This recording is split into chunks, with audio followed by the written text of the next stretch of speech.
I thought it was really interesting, the reactions that we got from Biden's canceling the XL pipeline. You know, nowhere do we see the relief for the environment spoken of. Only thousands of jobs lost, right?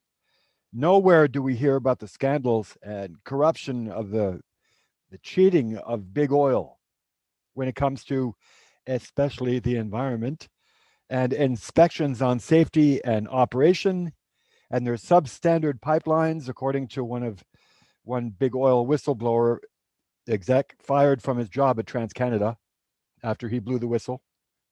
You know, it's really not pretty. Nobody's thinking that at all. Nowhere are we seeing the alarm about the world's largest aquifer sitting directly underneath the pipeline layout. Hello.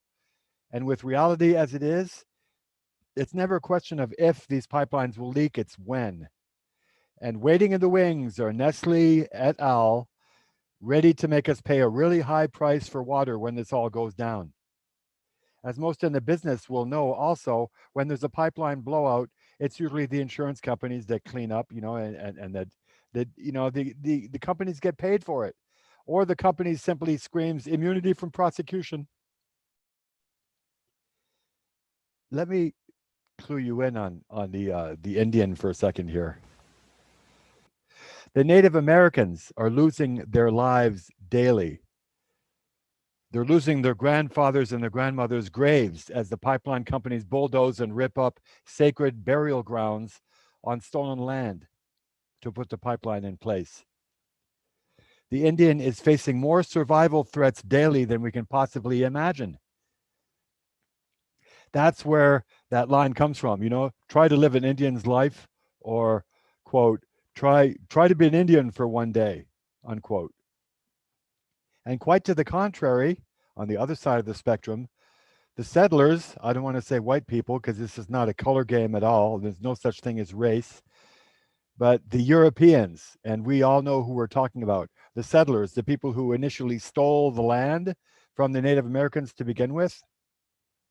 Now they're enjoying such a great life with the security from a corrupt job and a corrupt company, just to give one example that Biden is talking about. And one more thing, as few people know, the Native Americans are standing up, and they're water protectors, not protesters. They're the warriors. And what is a warrior? They're standing up for all the rest of us.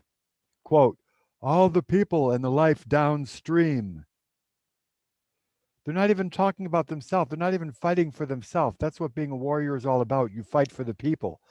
And little do these European settlers know, or the ones that, took control of the land and put up fences and barriers and barricades, when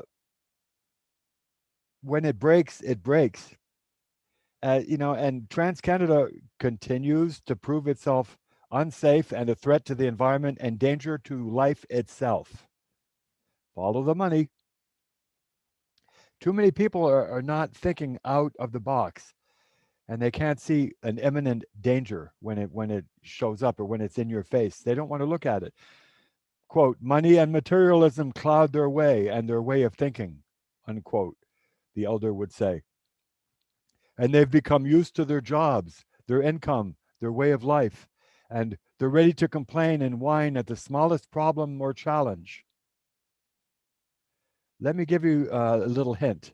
One small spill in the right place on or near a river system can and will poison the entire river system and everything it comes in contact with. Just like our body's system of veins and arteries, one affects everything.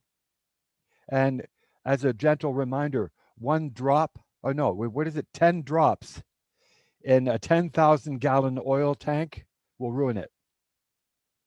10 drops of it. One spill, giving a realistic example, will turn the entire Mississippi River system black with oil. And there is a prophecy, and I'm paraphrasing because I couldn't find it right now. And the rivers flowed black and thick and slow, killing everything it touched. The black snake will have caused this. And you know what the black snake is? The pipeline.